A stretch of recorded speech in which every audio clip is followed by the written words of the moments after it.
இந்த செய்தியை கேட்கக்கூடிய ஆண்டவருடைய பிள்ளைங்களே, நம்முடைய எண்ணங்கள், நம்முடைய சிந்தனைகள், நம்ம விருப்பம் எல்லாம் எப்படி இருக்குது என்பதை கொஞ்சம் யோசிக்கணும். நம்ம ஆண்டவருடைய பிள்ளைங்க, அவர் ரத்தத்தினால் கழுவப்பட்ட பிள்ளைங்க.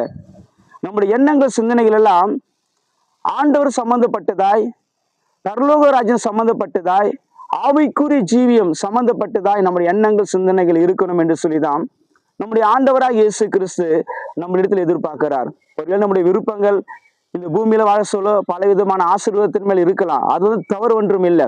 ஆனா உலகத்தை சம்பந்தப்பட்ட காரியத்தையே பார்த்துட்டு பரலோக சம்பந்தப்பட்ட அந்த காரியத்தை நம்ம விட்டு விடக்கூடாது. ஆண்டவருடைய பிள்ளைங்களே, இந்த செய்தியை கேட்கக்கூடியவங்களே, கர்த்தர் நம்ம எல்லாரையும் ஆசீர்வதிப்பார். இந்த நாளில் கூட என்னோடு கூட சேர்ந்து ஜெபம் பண்ணுங்க. ஆண்டவரே, என்னுடைய விருப்பம், என்னுடைய எண்ணங்கள் எல்லாம் பரலோகம் சம்பந்தப்பட்டதா இருக்கட்டும். நான் ஆயத்தப்படுவோம், மற்றவங்களையும் ஆயத்தப்படுத்துவோம், எனக்கு உதவி செய்யுன்னு சொல்லி நம்ம ஜெபிக்கலாமா? நல்ல தகப்பனே, ஆசீர்வதிக்கப்பட்ட இந்த நாளுக்காக நன்றி செலுத்துகிறோம் ஆண்டவரே. இந்த செய்தியை கேட்கிற எல்லாரையும் நீர் ஆசீர்வதிக்கும்படியா ஜெபிக்கிறோம்.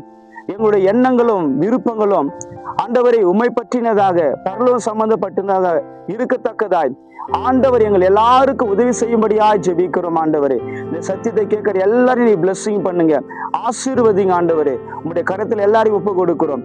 இயேசுவின் நாமத்தினால் ஜெபிக்கிறோம் நல்ல பிதாவே, ஆமேன்.